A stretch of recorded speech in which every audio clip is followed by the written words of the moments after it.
There's one power, invisible, and you see it everywhere and every day.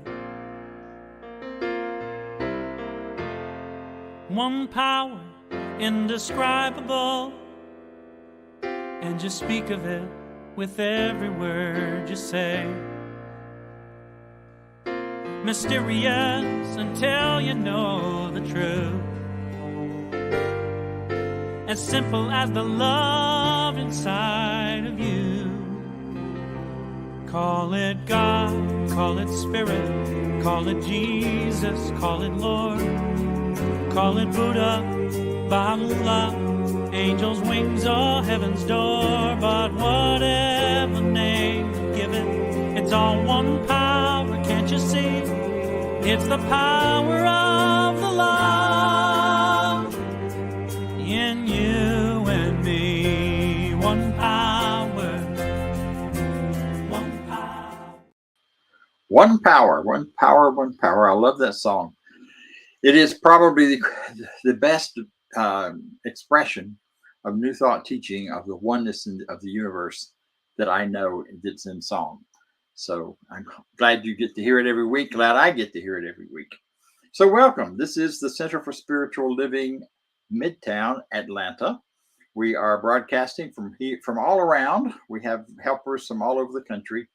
And the joy of it is that's what happens in today's world. We get to remind you and remind ourselves and each other that such is the nature of life, that all it asks and all it wants is the opportunity to appear. You're that opportunity, so am I, and so it is. We say that every week, and when you hear it over and over, there's a tendency, or there may be a tendency, to just kind of not hear it. I would invite you, if you haven't already, to spend some time this week really contemplating what that means. That you are the universal opportunity, life's opportunity, to be something unique and special. So many of us get so tangled up sometimes with our uniqueness that we see it as something wrong, and yet it is the very pinnacle of oneness, your individual expression of life. And whatever that is, whether that's as an individual who understands themselves from a particular ethnicity, or whether you understand yourself as a particular sexuality or gender identity, what all of those labels that we give ourselves, all the isms that we hang behind our names sometimes, all of those, if you're clear that that's who you are, we celebrate you in that. And we celebrate your life and your freedom and your joy and your ability to continue to grow and evolve. We believe in this teaching and in its power to change our lives once we embrace it and understand it. But that's also because we believe in you and your ability to grow and change and bring greater and greater life and greater good to you.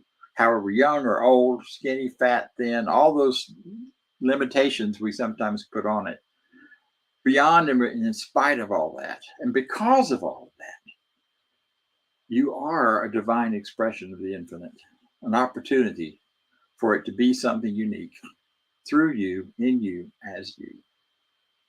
So as we go now into our celebration, and you may want to know a little more about what we teach along those same lines. So here is our declaration of principle.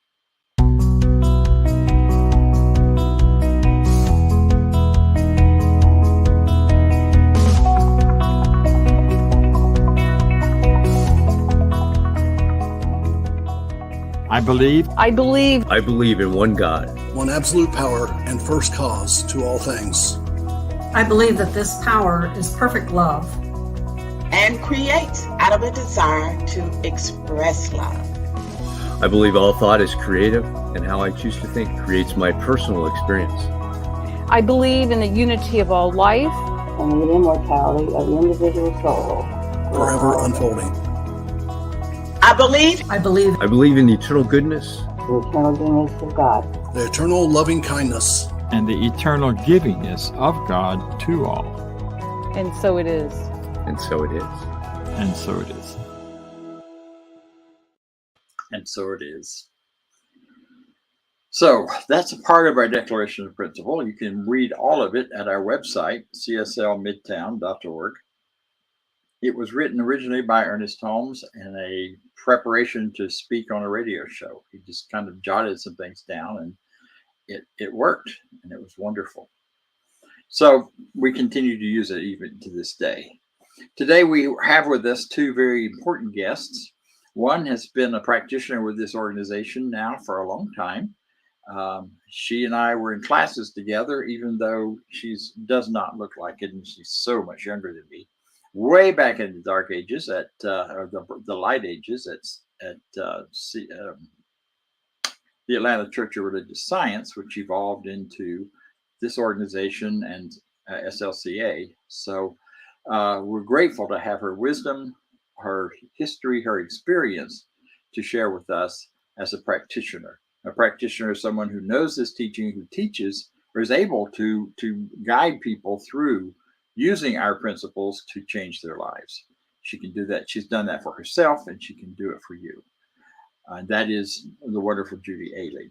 We also have today a guest speaker that you all know and love by now, I'm sure, Reverend Cynthia Paulsen, and she's coming to us bright and early from the West Coast to share with us a talk entitled, yes, I just lost it, Affirm Good Things. And she's going to bring some good wisdom to us. So we look forward to that. So right now, let's hear from Judy. Thank you, Dr. Bob. Good morning, everybody. Today, we are continuing with this month's theme of great expectations. And as I was thinking about this, several ideas or thoughts came into mind. And one of the things that we say in this teaching a lot is that the best is yet to come. But how do we get ourselves to a mindset of believing the best is yet to come? We'll talk about that a little bit more. But one saying that I hear sometimes out in the world, or even in my own thought, is sometimes I hear myself saying, this is just too good to be true. I wanted to talk about that one a little more. This is too good to be true. When something really great happens in our lives, do we say this? Do we say this is too good to be true? I suppose, or I propose, that saying something is too good to be true is not spiritually helpful. It's not taking us in a direction that we want to go. When we are working with this power for good, this thing that we call spirit or God or life or whatever you want to call it, there is nothing that is too good to be true. In fact, when something really great demonstrates for us, we can instead say, this is so good, and I know that it's true. One erroneous belief that I grew up taking into myself was the idea that if something really good happened, it would just be a matter of time before something really bad happened. The bottom would soon fall out. It was just the natural order of things in my mind. It's sort of like waiting for the other shoe to drop. But this kind of thinking is the opposite of having great expectations. So I would say that as we do spiritual mind treatment for whatever it is that we desire in our lives, when we affirm what we desire, part of what we do when we release the treatment is to have faith and to know that we are dealing with a power that responds to us and always says yes. So yes, we can expect our good to arrive. To live a life in line with the spiritual teachings that we learn here is to have an attitude of the expectancy of good. If instead we are always waiting for the other shoe to drop, or we look at something that is good in our lives and we say, this is just too good to be true, or I don't deserve this, we can start to turn that around by thinking this instead, that we can think, yes, the best is yet to come. My good is here now. I expect to see it. I look for it. For there is nothing that is too good to be true. For goodness in my life is the truth of who I am, and it is also the truth of who you are. So that's my thoughts about great expectations for today. And I'm going to now shift into leading us into a spiritual mind treatment or affirmative prayer. So if you would just allow wherever you are to become comfortable, to allow yourself to relax. And if you're comfortable with closing your eyes, taking a couple of slow, deep breaths to relax and to know that as we do this, I'm going to do this treatment in the first person for myself, but please accept it for yourself. So let's just begin with a recognition and reminder to ourselves that as we say here, that God is all there is, that this spirit, this power, this perfection, this goodness, this loving presence is absolutely all that there is, that we move through it, we have our being in it, that I am immersed in it, that I am totally connected with it, and I'm totally one with it, and that there is only one power, one presence, and one goodness. So the appearance of separation, the appearance of us and them, the appearance of being apart from this power and this presence is just simply, it's just not the truth. I affirm and know that I am one with this presence and one with this power and one with this goodness. And therefore I know that my life, my physical life, my life is out picturing of this power and this presence, that my life is a life of great abundance. It is a life that is absolutely vibrant health. It is a life that is full of new ideas. It is a life that is ever expanding in greater and greater good in every way. And I expect this. I know that this is the truth, that this is the truth that I stand on, that knowing that this presence and power is everywhere present. So no matter what I may see in the world, no matter what atrocities that we currently see out there, that this presence in this power is expressing even in those situations in ways that we may not comprehend, but there is truth operating, there is goodness to be seen, and there is love to be expressed, and that this power and this presence is there. There is no situation in my life or in the life of the world that I see that appears to be on the exterior of me, but as I know that I'm not separated, it's all one, that there is no situation in my life or in the life of the world that is too great for this power to transform, to express its goodness and its love through.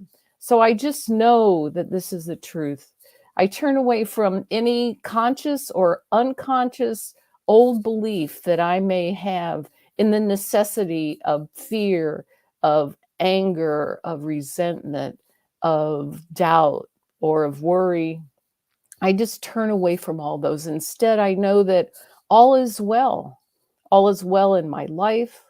All is well in my body. All is well in my relationships with other people in the world. All is well in my world. So I'm just so grateful for this. I release this knowing that my expectation is a great expectation of great good to express through me in every single way. So I just release this now, knowing that it is so, and so it is. All right. I think we have some music now. All right.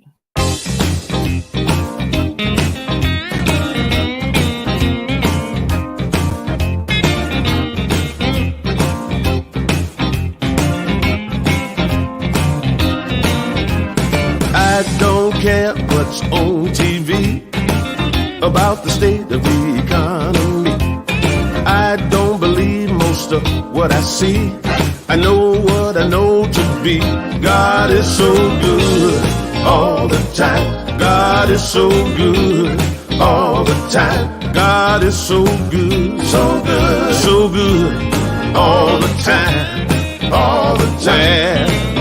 I'm walking by faith and not by sight, 'cause what seems wrong today, tomorrow might seem right. All is well and it's all good and unfolding as it should, 'cause God is so good all the time. God is so good all the time. God is so good, so good, so good all the time, all the time. Well, God is so good through the highs and the lows, so good through the troubles and the woes, so good through the peaks and the valleys. So I can feel the Spirit tightly, so good. My, I want to testify all the time. God is so good through my darkness. God is so good. I call on the mighty God is so good to carry me through. You better believe it's true. God is so good, so good, so good all the time, all the time, all the time, all the time. Through my highs and lows, all the time. Through my ups and downs, all the time. There's one thing that never changes. It's the grace of God. It's so good, so good, so good, so good all the time, all the time. My God is so good all the time, so good all the time, all the time.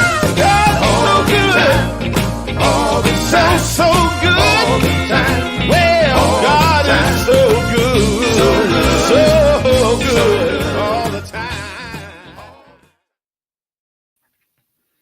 Good morning, CSL Midtown. It is always a pleasure to be with you. So thank you for having me. So as you know, Dr. Bob and Judy already mentioned today, our theme this month is all about great expectations and expecting our good. Now, around here in Centers for Spiritual Living and in New Thought in general, we throw out phrases like that a lot. We say things like, always expect the good, affirm good things, seek the good, contemplate the good. There is an infinite power for good. Have great expectations of good. There's so much talk in this teaching centered around this word, good. Now, the Science of Mind textbook version that I have is one of those big fat leather-bound ones, and it has a concordance built into it in the back of the book. And the concordance shows you a word, and it gives you all the places in the book where that word appears. And it's a very handy tool for, ministers and practitioners, or really anybody who, if you need to study or research a particular subject. So I was looking at it the other day, and I happened to notice that according to the concordance, the word good or goodness appears in the Science of Mind textbook 109 times. That's a lot. So to put it in some perspective, the word spirit, for instance, only appears 83 times, and the word God 74 times. So good appears more than spirit and more than God. There is obviously some importance around this idea of good. What is our good? Have you ever thought about that? I want you to right now. And I do mean you personally. What is your good? If you were in a class studying Science of Mind and New Thought principles, and you read how extensively Ernest Holmes wrote about our good, and let's say you read a random quote, if we could have that quote put up for everybody. If you read this by Ernest Holmes, he says, "Here and now, we are surrounded by and immersed in an infinite good. How much of this infinite good is ours? All of it." That is from the Science of Mind. All of it is ours. So you, What is your good? How would you answer that? Well, let's consider two different responses to this question. Person A and person B. I ask both of them, what is your good? Person A responds like this. My good is any good thing that I want and I deserve. My good is my home, a beautiful place for me to live that gives me shelter. My good is the work that I do every day, my wonderful job that I love that provides me, income and supports my family. My good is plenty of money in the bank so I can pay all my bills and even more, have money left over for anything that I might want. My good is my healthy body that feels good with energy and vitality, no sickness. I don't even catch a cold. My good is a great, loving relationship with a life partner who's really smart and good looking, who I love so much and who loves me deeply. That is my good. Those are all great things, great experiences, and perfectly fine ways to describe our good. Nobody would argue that any of those things aren't good. Can we have and experience any and all of those things? Of course, absolutely. But when person B is asked, what is your good? They respond like this. My good is the wholeness, abundance, love, peace, joy, and harmony of God. Because I am one with God, all of God's unlimited good is available to me. Full stop. That is also a great way to describe our good. It is a slightly different way of explaining our good. It's a less specific way, right? They're both right. They're both describing our good. And I'm not suggesting that one is necessarily right and the other is wrong, but I'm very intrigued by the use of language. Because ideally, we want to really understand this and learn how to do this efficiently and effectively. How to speak of our good in a way that draws it near to us.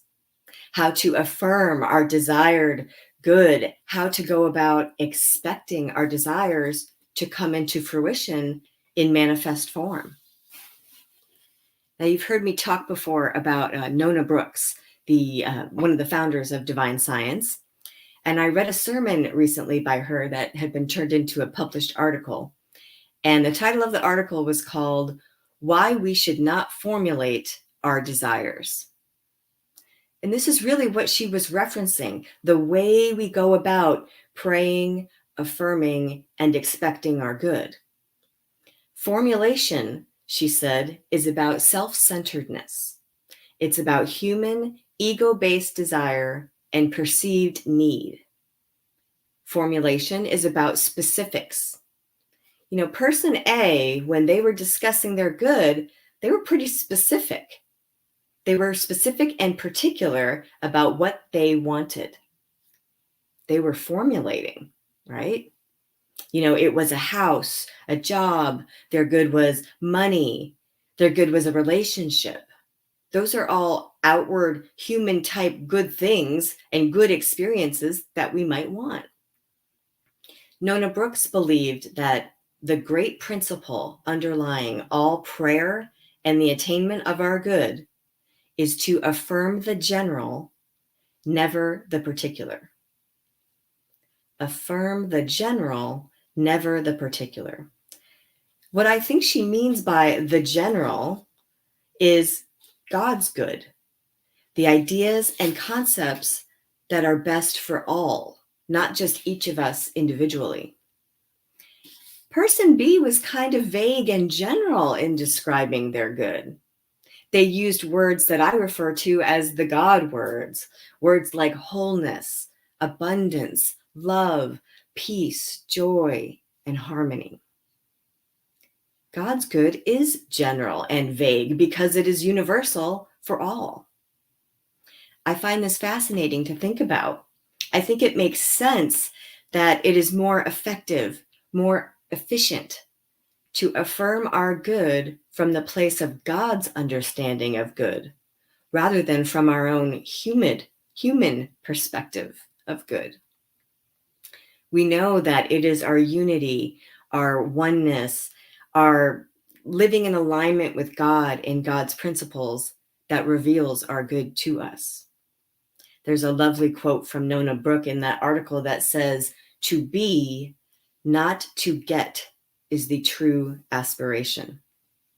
So in other words, I don't want to get something necessarily. I want to be the divine quality of that something. So let's expound on this with some examples that might bring this to life for us. In that article I mentioned, Nona Brooks gave an example of desiring money for our good, which is very common. That's what person A said was part of their good. And so she told this great story of a very faithful couple who desperately needed $500 for an obligation. Now, this was back in the early 1900s, so that would have been a tremendous amount of money. It still feels like a tremendous amount of money to me. This couple believed that they had a right to their supply. They understood these principles. They affirmed their good, knowing with certainty that Spirit would provide the amount of $500. Well, guess what happened? They successfully demonstrated the $500 through a completely unexpected channel, but then it turns out the need had grown to $1,200. Why had the $500 come from infinite supply, but not the larger amount? Possibly because they were being too particular in what they were affirming and what they were expecting. God's good is general abundance, not a dollar amount. Or as Nona Brooks says, I love this quote. She said, "A nickel held close to the eye shuts out the dollar behind it." We shut out the great ocean of supply by formulating the amount that we need at a given time. Now, as humans, I think our challenge is to back out of the specifics of the situation, stop measuring and limiting our good, and consider the universal, general, unlimited good that is available to all. We don't want money. We want to feel the wealth of life. We want to experience abundance. We want our needs met effortlessly. Abundance is not the state of a human bank account. It's a state of mind, and it can be our expectation. Let's use the example of health. Person A talked about a healthy body being their good. Often we want one specific ailment or one sick body part that's troubling us to be healed. We think our good is, for our aching back to feel better or for our blood pressure to get under control. But our entire physical expression is a demonstration of God's perfect wholeness. That's our true good. That is God's good that's true for all life. We don't want a specific limited experience of health that is just a portion. We want to express, as Ernest Holmes says in Science of Mind, express as an unlimited, open channel for divine good to flow in and through us freely, generously, as it does through all life. Health and wholeness are universal good. Let's look at the example of, our work as our good. Person A talked about a job being their good, but we don't want a specific job for ourselves. We want to love what we do to the point that it doesn't even feel like work. We want to contribute to the world, to fulfill our divine purpose. We don't necessarily want a job with income and pay, but we want to experience success and prosperity. What we want is to express as the creativity of God. We recognize and want this for everyone, for all life. That can be our expectation. Love is, of course, a beautiful and wonderful example of our good. We all want and deserve to experience love. We don't want a particular boyfriend or girlfriend or a specific person to be our partner or spouse. We're looking for love in general and want to be loved in general. Our spiritual challenge is to understand and affirm that we are the love that we wish to bring into our experience. You can think of it like a conditional statement. If God is love and we are all one with God, then we are all love. We recognize it in ourselves first. That is what we affirm and expect, our own expression of love. We recognize it in others, that they are expressions of love, and that is what we end up drawing to us and allowing into our experience. So this is about thinking not from the self point of view, but from the universal point of view. It's about affirming and expecting God's good, God's general, expansive, universal good. And I think this can be a little difficult for us. It's difficult for me. We humans like to have clarity and be specific about what we want. You know, there are some offshoots of New Thought that, you know, I've given talks about that seem to contradict what I'm saying. You know, ideas like go make a vision board and put pictures of all the good that you want to get on it, and take your journal out and write down specific good things that you want to receive. It's almost as if the more we begin to understand that our good is truly unlimited, the more we get started limiting it. We love to focus on our particular good with sometimes myopic, fixated vision. Now, something that I think really illustrates this for us is how to catch a monkey. What did she just say? Yes, how to catch a monkey. I read about this in a book a couple of years ago, and I didn't think it was true. So I did some research online, and it turns out that this is actually true. This is a legitimate method for catching a monkey. Why would you need to catch a monkey, you might wonder? Well, apparently, there are over 600 different species of monkeys, and most of them live in African jungles. So if you think about a zoo somewhere in the middle of America that needs some African monkeys for their zoo, how are they going to get them? Well, they have to catch them. And they have to capture them in a way that does not hurt or torture the monkey, of course. So this is what they do. They take a big, heavy glass bottle or jar that has a small opening with like a skinny neck, and they put sweet-smelling nuts in the bottom of the bottle or jar. And then they put the bottles on the floor of the jungle, and they leave, and they just wait. And the zoo people come back the next day, and inevitably, there is a monkey trapped sitting next to every bottle. How? Well, what happens is the monkey comes along and smells the nuts, and it really wants the nuts. That is some good stuff for the monkey. It wants some sweet nuts. It investigates the bottle, and it puts its arm in there, closes its hand around the nuts because it wants them. It wants them really badly. And it's trapped. The monkey can't take its hand out of the bottle as long as it's holding the nuts.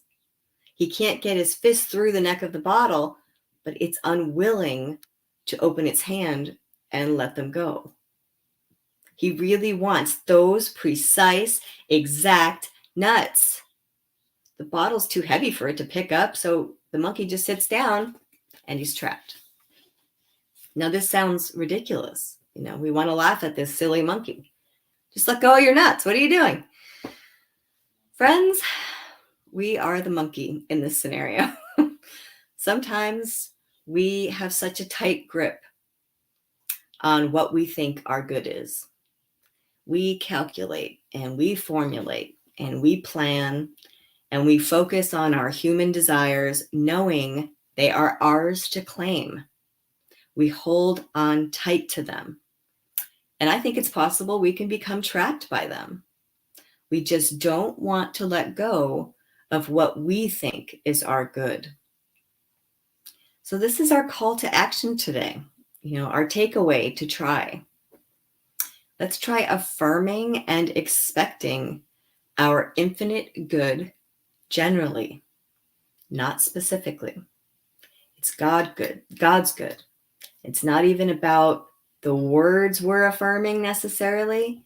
It's about our consciousness. Let's meditate on and think about what divine good means to us and feels like. What does abundance feel like? What does love feel like? Peace and joy and wholeness, what do they feel like? Let's not be monkeys. Let go of the nuts. It's when we let go of our human ideas and take our hand out of the bottle and look around, we see that God's omnipresent good is available to all of us. I'll leave you with that today. Thank you for having me. And here's Vance. Hey, Reverend Cynthia, thank you so much for that wonderful talk today. And now is our opportunity to give to the center, to share in the prosperity for our spiritual growth, our spiritual consciousness. And you have the opportunity to give here if you go to cslmidtown.org/donate or scan the QR code. It will take you right to the donation site. And if you would with me say our affirmation of prosperity. I live in a universe of abundance. As I freely and joyfully give, I join in the divine flow. And all that I share with life returns to me multiplied abundantly. And so it is. And good morning. That was a great service today, and I appreciate everybody who presented. I am the president of the board of trustees, and we have a transition team meeting that happens almost every week. And we have people who are working on the future and where we should go with the center. And there's a lot of good things happening. Lots of good discussions going on for all of you. And what I wanted to do is give another update just briefly today to let you know that we're still working on it and that we are having some good discussions, very good discussions. And I wanted to especially let everybody know that here in a couple of weeks is going to be Reverend Bob Dean's final week with us. And we are taking up a special offering. You can go to the same URL that Vance mentioned, which is www.cslmidtown.org/donate. And you can get that site down below where you give to the center. Please do that as well. But you can also give to a special offering that we're taking up to help Bob Dean and to give our love to him for what he has given us at the center over the many years that he's been here. So please, I want to encourage people to do that soon. I know that a lot of people have been thinking about it. And if you've been thinking about it, please go online and do that today if you can. And let's show our love to Reverend Dean as he leaves the center and goes off into something amazing and new. So don't forget to give to the center as well. So thank you all. And we will continue working and coming up with the best decisions we can for the center and for the future. So I'm complete. Have a good week. Thank you, Lee. That was wonderful. I appreciate it. Appreciate all that the center is giving back to me. And it's been a real joy being here. I am not finished yet. 2 more weeks, 2 more Sundays. We'll continue this theme of good and talking about next week. I'll be talking about the cosmic yes, and the cosmic yes, which gets reflected in each of us as a yes. So join me if you will. Join us here. And then the following Sunday will be my final Sunday, and I will be talking about developing a consciousness of expectation of your good, or something like that. I may change it before then. You never know. But I'm looking forward to the time with you. I've had a wonderful time here the last 5.5 years, and who knows what's next? I don't. God does. So join me if you will. Then in our closing, the affirmation of life. I leave this place now knowing something better than I knew before. I go forth into the world with a heart full of love and a mind full of good sense. I look at the world in a greater way, knowing that I have within me everything I need to create the life I desire. I give thanks for this understanding. I am grateful for the spirit of life that lives through me. And so it is. Have a great week, everyone. I'll see you next week.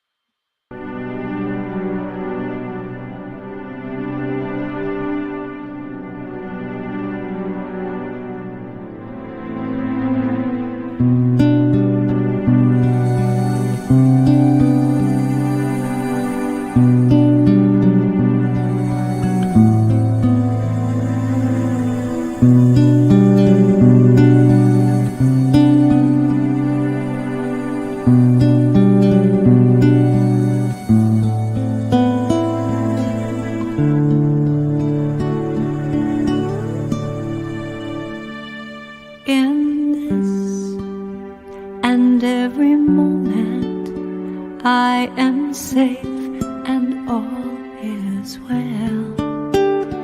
In this and every moment, I am safe and all is well.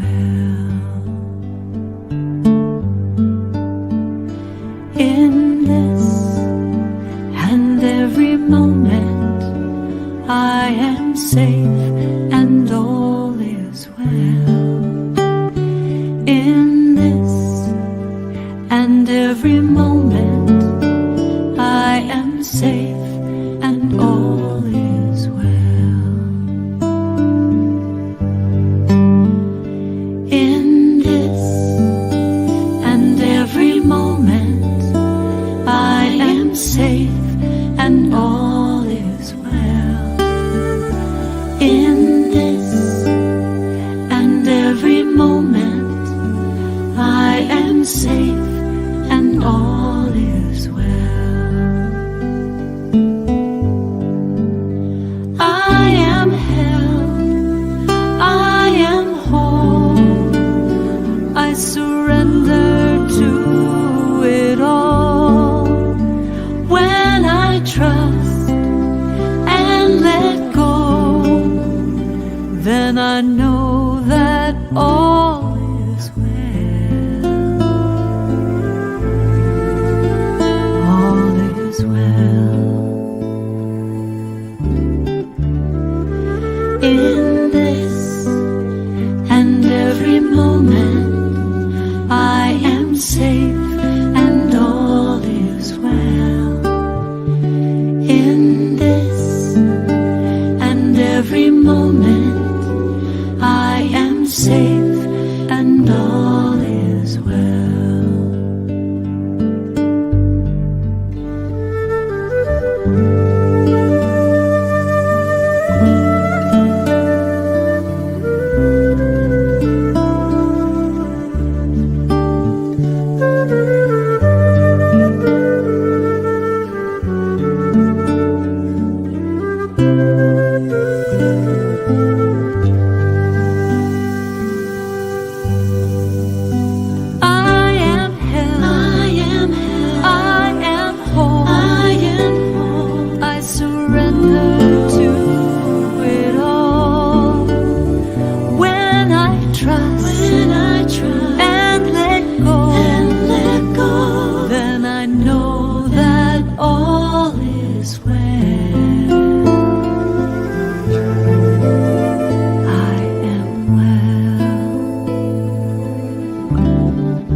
I am safe and all is well. In I am safe and all is well. In this and every moment I am safe and all is well. In this and every moment I am safe and all is well. I am safe and all is well.